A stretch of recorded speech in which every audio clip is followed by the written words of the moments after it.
Good morning, सुप्रभात। स्वागत है आप सभी का। आप देख रहे हैं समृद्धि न्यूज और मैं हूं आपके साथ पूजा तंवर। वक्त हो चला है दिन भर की बड़ी खबरों की ओर रुख करने का। शुरुआत करेंगे दिन की सुर्खियों के साथ। दिल्ली के उप मुख्यमंत्री मनीष सिसोदिया को एक बार फिर सीबीआई ने पूछताछ के लिए बुलाया है। नई आबकारी नीति घोटाला मामले में सीबीआई आज मनीष सिसोदिया से पूछताछ करेगी।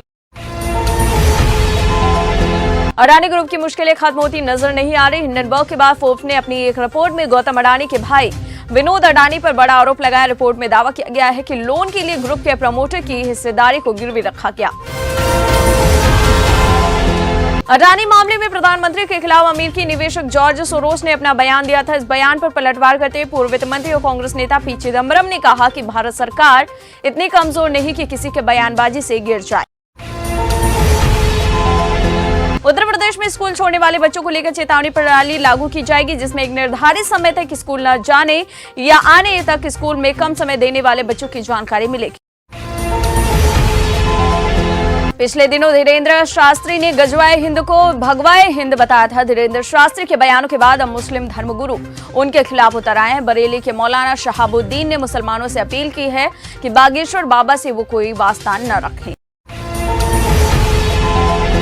मौलाना ने यह आरोप लगाया कि धीरेन्द्र शास्त्री देश को तोड़ रहे हैं। बरेली के मौलानाओं ने अपील की है कि बागेश्वर धाम के बाबा की कथा न सुने। तेजस्वी ने बीजेपी को घेरते हुए कहा कि बीजेपी के लोगों से जब रोजगार, महंगाई, नफरती माहौल के बारे में सवाल पूछा जाता है तो वैसे लोग उन्हें दुश्मन नजर आने लगते हैं। भारत की अनेकता ही तो एकता है। उद्धव गुट और शिंदे गुट में लंबे समय से जारी उठापटक के बीच चुनाव आयोग ने बड़ा फैसला कर दिया। आयोग के फैसले के मुताबिक शिवसेना का नाम और पार्टी का निशान उद्धव ठाकरे से छिन गया है और शिंदे गुट को दिया गया है।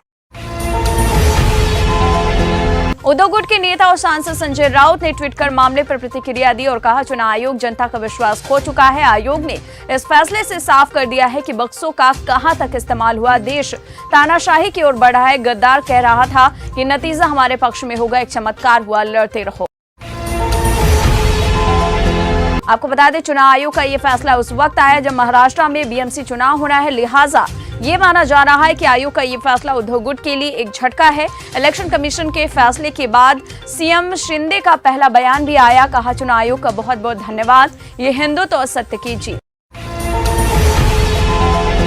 दिल्ली मेयर चुनाव मामले को लेकर आम आदमी पार्टी को सुप्रीम कोर्ट से बड़ी राहत मिली। सर्वोच्च अदालत ने याचिका पर सुनवाई करते हुए कहा कि पहली बैठक में मेयर का चुनाव हो। सुप्रीम कोर्ट के इस आदेश के बाद दिल्ली के मुख्यमंत्री केजरीवाल ने रिएक्शन दिया।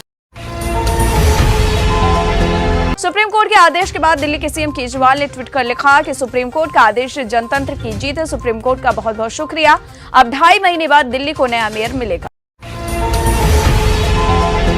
सुप्रीम कोर्ट ने एमसीडी मेयर चुनाव से जुड़े याचिका पर फैसला देते हुए कहा कि मेयर चुनाव में एलजी की ओर से मनोनीत 10 पार्षद यानी एल्डरमैन वोट नहीं करेंगे।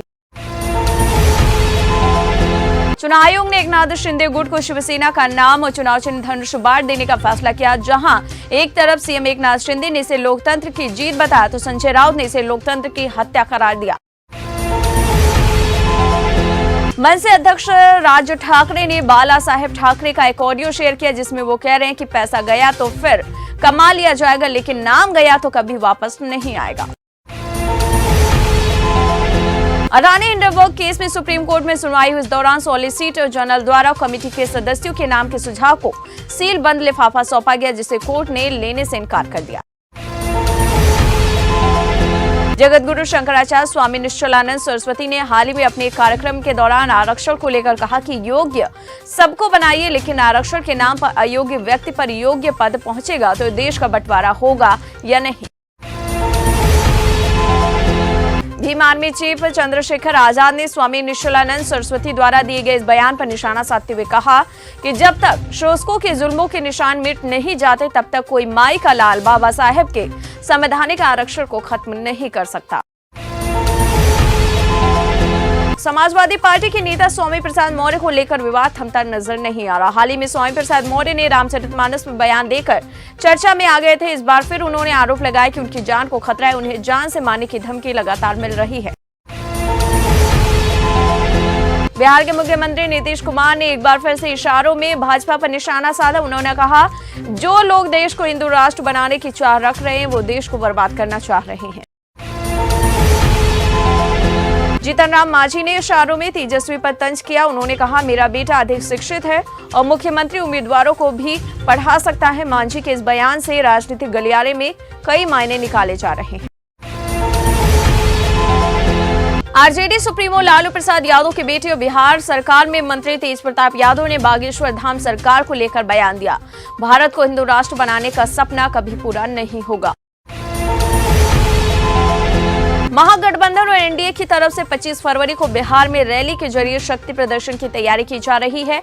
महागठबंधन की रैली को लेकर तेज प्रताप यादव ने कहा कि बिहार में बीजेपी की जमीन खिसक गई। यही वजह है कि भाजपा के बड़े नेता लगातार बिहार आ रहे, लेकिन उनके आने से कोई फर्क नहीं पड़ने वाला। उत्तर प्रदेश के मुख्यमंत्री योगी आदित्यनाथ ने बुंदेलखंड में विकास की परियोजनाओं और सरकार की उपलब्धियों की चर्चा करते हुए कहा कि डिफेंस कॉरिडोर में बनी तोपें जब गरजेंगी, पाकिस्तान अपने आप गायब हो जाएगा।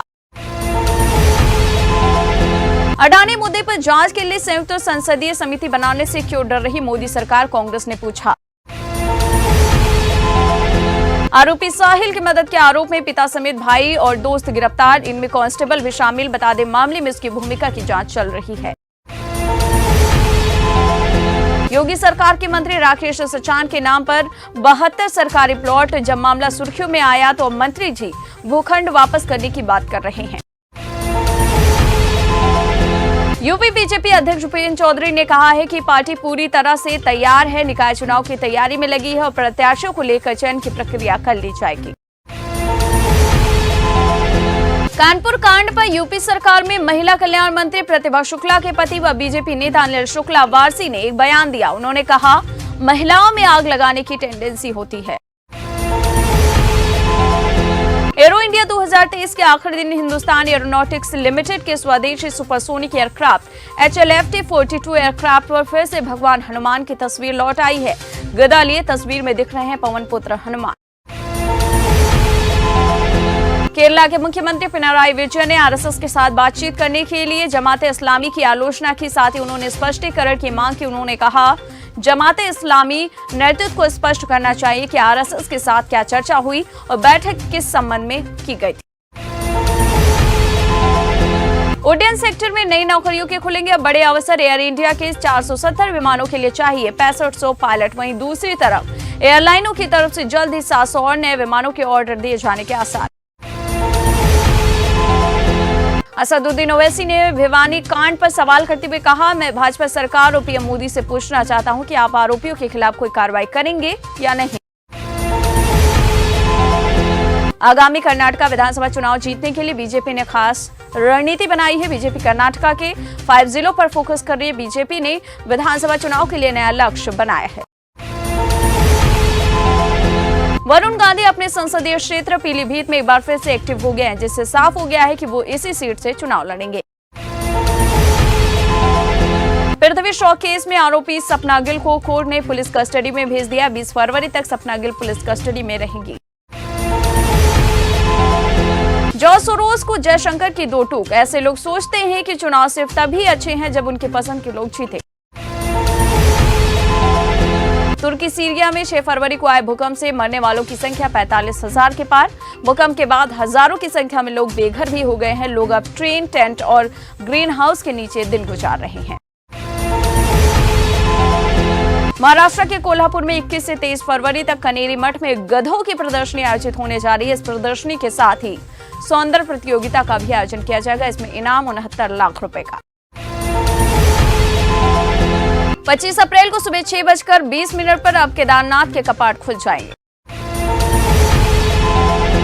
ऑस्ट्रेलिया में भारतीय समुदाय ने देश के कई हिस्सों में मंदिरों की तोड़फोड़ की निंदा की। साथ ही हमले में शामिल अपराधियों के खिलाफ सख्त कार्रवाई की मांग की। पाकिस्तान में पेट्रोल की कीमतों में 22 रुपए प्रति लीटर की बढ़ोतरी की गई। इस बढ़ोतरी के बाद पाकिस्तान में प्रति लीटर पेट्रोल का भाव 272 रुपए के पार। शिमला में 19 से 21 फरवरी तक किन्नौर, लाहौल स्पीति, शिमला, सोलन, सिरमौर, मंडी, कुल्लू और चंबा के कई क्षेत्रों में बारिश और बर्फबारी की संभावना है। आर्थिक तंगी से जूझ रही हिमाचल प्रदेश की सुखविंदर सिंह सुक्खू सरकार ने राजस्व बढ़ाने का काम शुरू किया। प्रदेश सरकार ने प्रदेश में पन बिजली उत्पादन पर शुक्रवार से वाटर सेस लगा दिया है।